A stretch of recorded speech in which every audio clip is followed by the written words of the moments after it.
So now, Mr. Speaker, let me spend some time talking about something that we would have heard a lot about.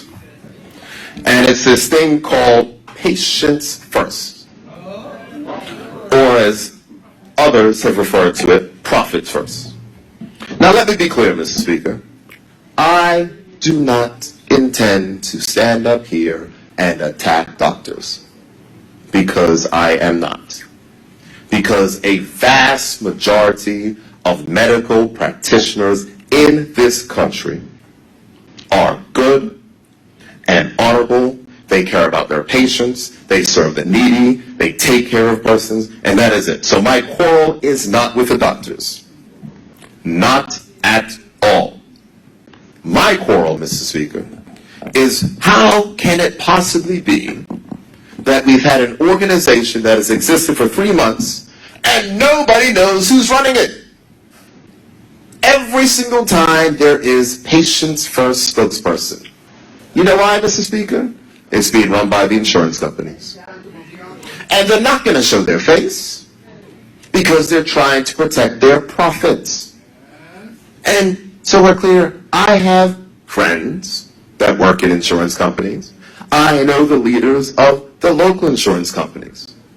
But the fact is that, as I have said, there has been a 50-year stream of funds under law that went to insurance companies where they kept the good risk and passed the bad risk on to taxpayers, kept the profits on their side and passed the bad risk on to taxpayers. And when we go about making the system fair, when the One Bermuda Alliance appointed fiscal responsibility panel says the government of Bermuda right now is on the right track, and the only people that are opposing this, Mr. Speaker, are the shadowy figures fueled by the insurance company, you have a question. So here's what I'm going to say, Mr. Speaker. Right now, with the Minister of Health, the leaders of Patients First, come to my office. Tell me when you want to come. Come next week. Let's sit down and let's have a talk. Show your face. And let's discuss this particular issue. Let's talk about how we can fix healthcare together. Because to say that we are rushing this, when this started in 2011, when there has been consultation, when there's been multiple meetings, when there's been multiple groups, is not true. This is the insurance companies pushing back against the unified model because it doesn't put as much money into their pockets. That is the fact. This is not about people not being able to keep their doctor, because you'll be able to keep your doctor. This is not about the fact that you're not going to have choice, because you will still have choice. But guess what?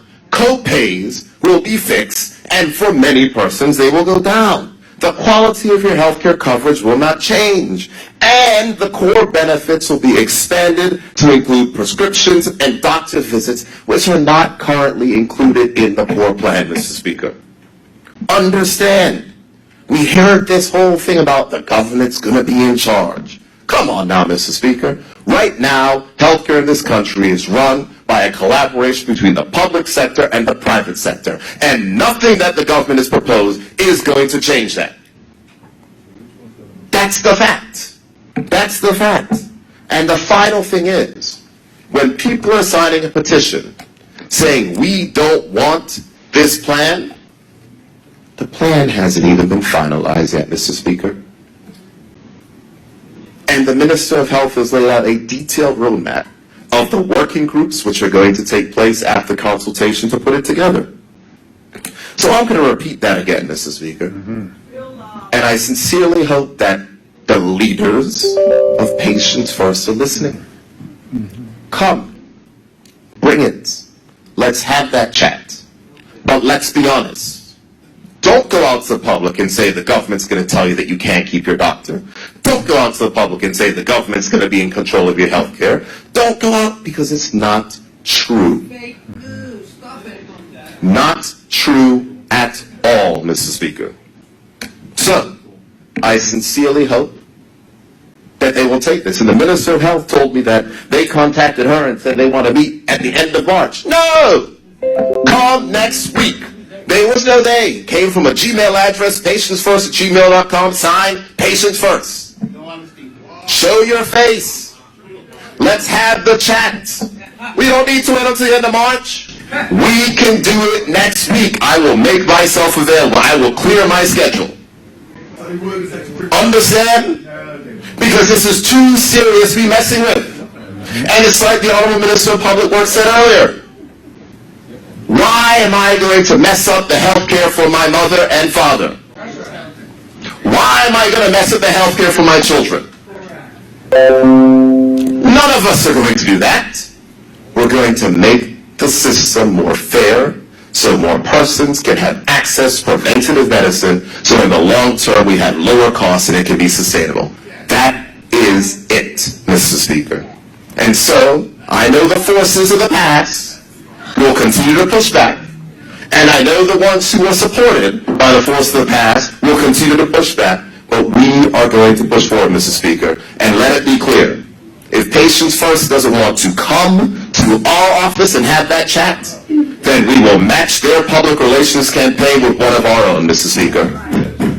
Understand, this is too serious.